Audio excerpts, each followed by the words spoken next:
पौधा का खाना पत्ती में बनता है, इसलिए पत्ती को रसोई घर भी कहा जाता है। और सबसे इम्पोर्टेंट चीज पौधा का पत्ती ही होगा। देखिए आगे बढ़ेंगे।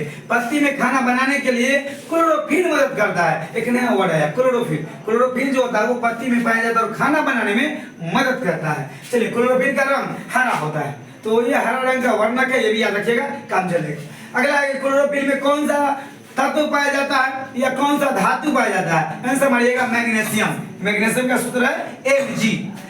Mg का रंग कैसा होता है? यहाँ कंफ्यूज होता है लोग। इसका रंग होता है नीला, इसका रंग नीला होता है, यह क्या रखिएगा। क्लोरोफिल का रंग हरा होता है, कोई बात नहीं है, हमने पढ़ा। लेकिन इसका जैसे मैग्नीशियम का रंग पूछेगा या पूछ देगा कि पत्ती में पाए जाने वाले धातु का रंग कैसा होता है, तो आप नीला मानिएगा, याद रखिएगा। चलिए, स्टोमाटा की बात करेंगे, जिसको रंध्र कहते हैं। पत्ती में छोटे छोटे छिद्र होते हैं, उसे कहा जाता है। तो स्टोमाटा के द्वारा पत्ती से गैस का आदान प्रदान होता है, ये भी याद रखिएगा। रंध्र के द्वारा पौधे में वाष्पोत्सर्जन होता है, इसी को रंध्र कहते हैं, स्टोमाटा को ही रंध्र कहा जाता है। तो इसमें पानी का भी आदान प्रदान इसी के द्वारा होता है, गैस का भी आदान प्रदान इसी के द्वारा होता है।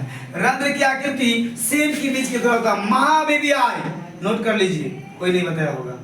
ये जो स्टोमाटा है, इसकी आकृति सेम की बीज की तरह होता है। आने वाला परीक्षा में पूछेगा, बहुत लड़का ऐसे भी नहीं पढ़ता है और पढ़ता भी तो ध्यान से नहीं पढ़ता। तो आइए एक बात और लिखा दूं, रंध्र की आकृति मानव के वृक्क से भी मिलता है। ये दोनों पॉइंट स्टूडेंट नोट कर लीजिएगा। महाबीबियाई है ये, सुनिएगा फिर से। रंध्र की आकृति सेम की बीज से मिलता है और रंध्र की आकृति मानव के वृक्क से मिलता है, वृक्क की तरह होता है। आपस में दोनों सटे होते हैं, देखिएगा बीच में जगह खाली रहता है और इसको कंट्रोल करता है वाटर। धन्यवाद, अगले क्लास में मिलेंगे।